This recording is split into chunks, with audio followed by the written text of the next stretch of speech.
আমাদের এই পৃথিবীটা যা দেখতে গোল তার থেকে বেশি ভয়ঙ্কর। কোথায়, কোখানে, কোন জায়গায় কিংবা আপনার সাথে ঘটে যাচ্ছে অদ্ভুত কাহিনী। সেই কাহিনীর সেই ব্যাখ্যা আপনারা কখনোই খুঁজে পান না। সেইটা কতক্ষণ হয়, কয় সেকেন্ড হয়।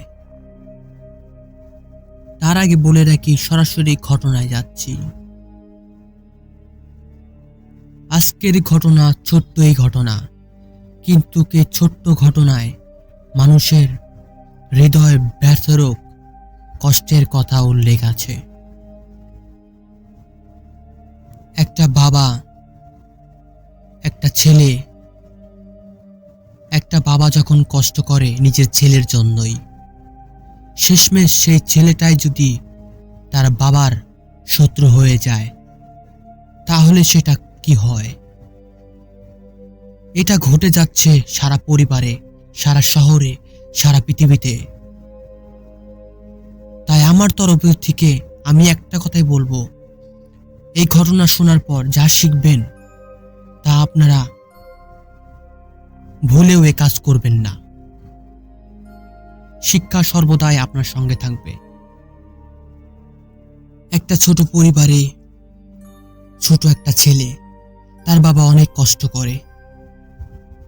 দেখতে দেখতে ছেলেটা পড়াশোনা করে ভালো একটা চাকরি পায়।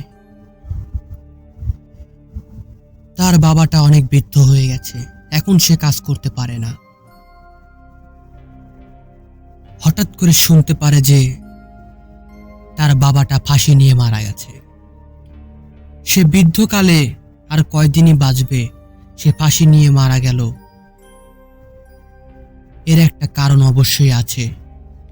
যখন আমি সেই কেসটা ইনভেস্টিগেশন করলাম, তখন যা জানতে পারলাম, সেদিন রবিবার ছিল।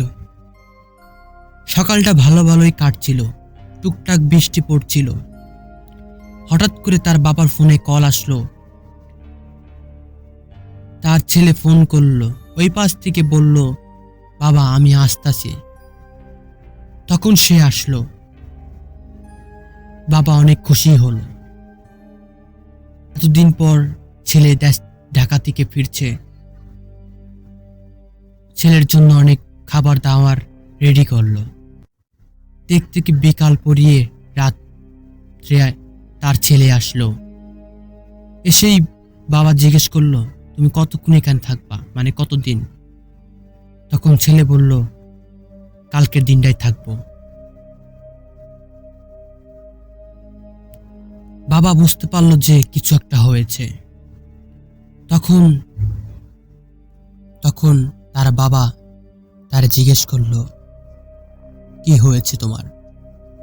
তখন ছেলে বলল, আমার বিজনেস একদম ডুবে গেছে, তার জন্য আমার 10 লাখ টাকা লাগবে, এবং আমি সেই সিদ্ধান্ত নিয়েছি যে আমি সেই বাড়িটা বেচে ফেলবো। তখন তার বাবা বলে, তাহলে আমি কোথায় থাকবো? সে বলল, আমার সাথেই থাকবা, শহরে। তখন সে বলল, না, আমি মরার আগ পর্যন্ত আমি সেই বাড়িটা ছাড়তে পারবো না। সেটা করতে করে ঝগড়া শুরু হলো। তখন ছেলে প্ল্যান করলো যে বাবাকে মেরে ফেলবে। তার কথা মতোই সেই বাবাকে মেরে ফেললো।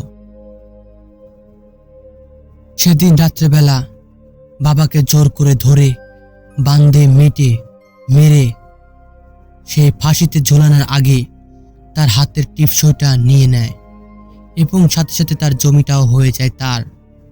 বাবাকে সেই ফাঁসিতে ঝুলিয়ে মেরে ফেলে। তাই জীবনে যা কেনাই হোক, নিজের বাবা মাকে কখনোই কষ্ট তোমরা দিবে না, কারণ তোমার বাবা মাই তোমাকে তৈরি করেছে।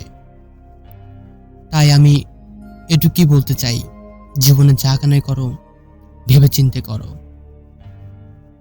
সফল তুমি একদিন হবেই।